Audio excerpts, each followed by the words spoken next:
Well, the decision has been made.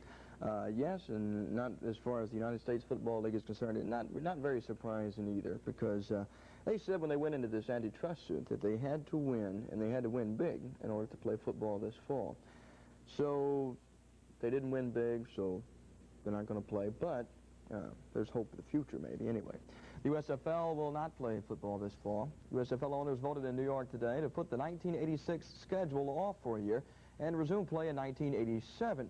Now, the league operated on a spring-summer schedule its first 3 years of existence. It was to have begun play in the fall of this fall, on September 13th. The action comes less than a week after the USFL was awarded only $3 in damages as a result of an antitrust suit against the National Football League.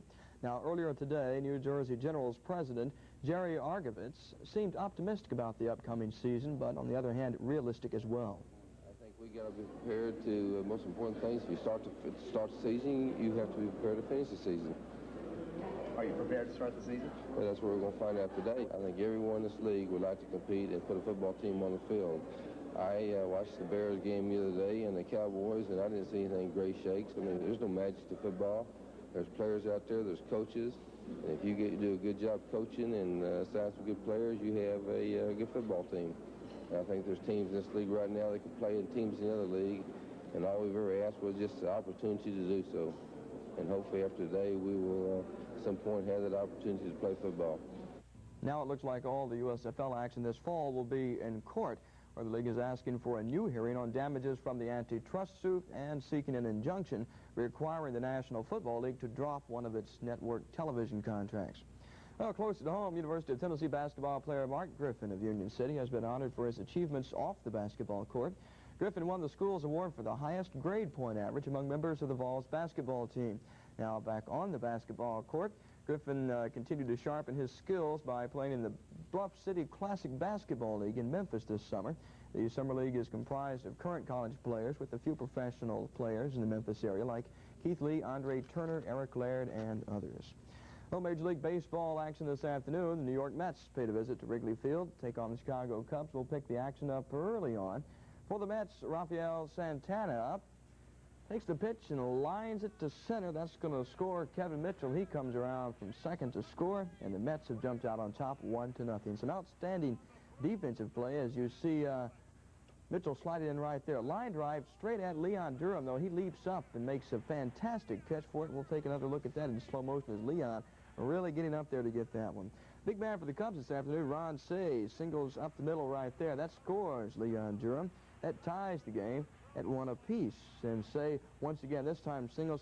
And it looks like Keith Moreland's going to come around to score. Going to be a play at the plate, though, and he slides. Looks like, well, the umpire calls him out, but Moreland doesn't quite agree with that. We'll take a look at the replay. We'll tell you exactly why, as Moreland is told to have a seat for the rest of this game by the umpire. Take a look at the replay, and, well, Moreland was right. Carter missed him with the tag, but that's the way it goes. They're in the 7th inning of play right now, and the Cubs are leading the Mets 4-1. In the American League, Baltimore pounded Toronto 12-2, 5 home runs, winning pitcher Mike Boddicker. In the National League, of course, the Cubs leading the Mets, and Cincinnati beat San Francisco 2-1. Ole Miss basketball coach Lee Hunt has not resigned from the Oxford University, but Ole Miss is already looking for a successor. Athletic director Warner Alford says he's operating under the assumption that Hunt will soon accept a job at the University of Missouri in Kansas City. Hunt was there over the weekend discussing vacancies at the Missouri School for basketball coach and athletic director.